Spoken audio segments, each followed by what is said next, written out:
আমি তো এখানে প্রোগ্রামে যাই না কোথাও এই পরিবেশের কারণে।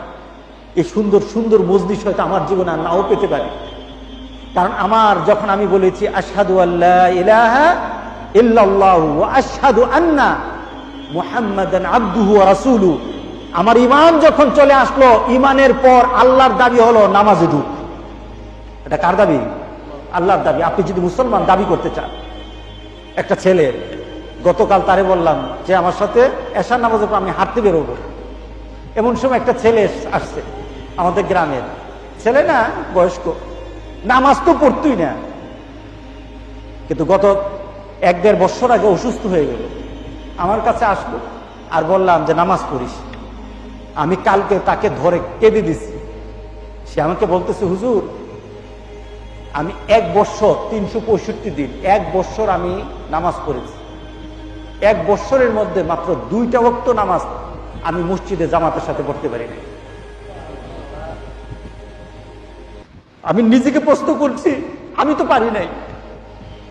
যে ছেলেটা 1 ওয়াক্ত নামাজ পড়তো না, যে একটা নেশার মধ্যে থাকতো, ওই ছেলেটা যখন নামাজের মধ্যে ঢুকে গেছে, নামাজ তাকে এমন পরিবর্তন করে দিয়েছে। ইন্নাস সালাতা তানহা আনিল ফাহশাই ওয়াল মুনকার। আল্লাহু আকবার, আল্লাহু আকবার বলি। নামাজ যদি অন্তর দিয়ে কেউ পড়ে, দুনিয়াতে থেকেই তাকে আল্লাহ সুবহানাহু ওয়া তাআলা জান্নাতের ফ্লেভার দিয়ে দিবেন তার নাকের মধ্যে। এই ছেলেটা যখন কথা বলে, হুজুর আমি আমার বউকে বলে দিয়েছি, পরিবারকে বলে দিয়েছি, নামাজ পড়বো না, তোমার রান্নাও খাবো না। এটা হলো পরিবর্তন, এটা হলো পরিবর্তন। বেনামাজি সন্তান দেখলে বাপ কিন্তু খুশি হয় না। মরার সময় আপনার সন্তান এমন একটা দাঁড়ানো যে নামাজও পারে না, কুরআনও বুঝে না। এই ছেলেটাকে দেখে বললে কি আপনার কি সওয়াব বাড়বে? আপনার মনটা তৃপ্তি লাগবে? আচ্ছা, একটা ছেলে আপনি জানেন সে 5 ওয়াক্ত নামাজ জামাতের সাথে তাকবীরুল সাথে পড়ে, এটা আপনার ছেলে, এটা আপনার নাতি। এমন একটা সন্তান আপনার সামনে দাঁড়ানো, ছেলেটার দিকে তাকিয়ে তাকিয়ে আপনি চিন্তা করবেন, আমার জীবনের শেষ মুহূর্তটা একটা ভালো ছেলেকে দেখে মরতেছি, এটা নামাজি ছেলে আমার সামনে।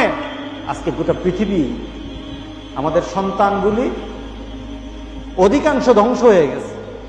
অধিকাংশ আমাদের সন্তানগুলি নেশাতে পড়ে গেছে। অধিকাংশ আমাদের সন্তানগুলি আজকে মোবাইল নিয়ে আল্লাহ এবং আখিরাতকে ভুলে গেছে। আপনার গ্রামের কয়টা ছেলে পাওয়া যাবে যে আল্লাহকে স্মরণ করে থাকে, আল্লাহকে স্মরণ করে প্রতিদিন চলে? কয়টা ছেলেকে পাবেন?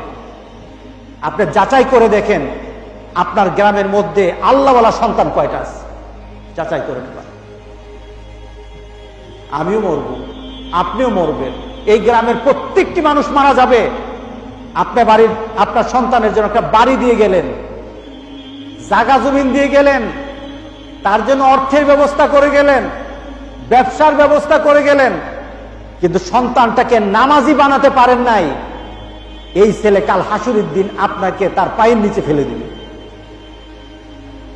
আপনাকে তার পায়ের নিচে ফেলে দিবে। ছেলের জন্য আপনার শাসন চলে, কি করতে হবে? দোকানটা যা, দোকানটা গিয়ে খুল, ব্যবসাটা ঠিকভাবে চালা। জমিনে যা, জমিনের ফসল ভালো করে সেচ দে, যেন নষ্ট না হয়। বাড়িঘর তাকিয়ে দেখ, গরু ছাগল তাকা। কিন্তু ছেলেকে বলেন না জান্নাতের রাস্তা উঠার জন্য নামাজটাকে ঠিকভাবে চালা, নামাজের মধ্যে কায়েম থাকে, কথা বলেন না। তার মানে কি?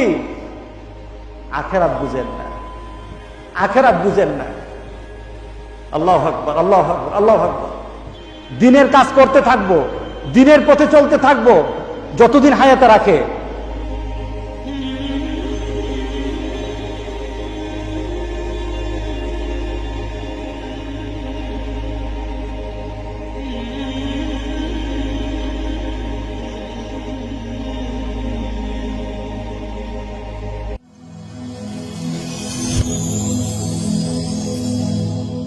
Rose TV 24. Enjoy by listening to the Holy Quran.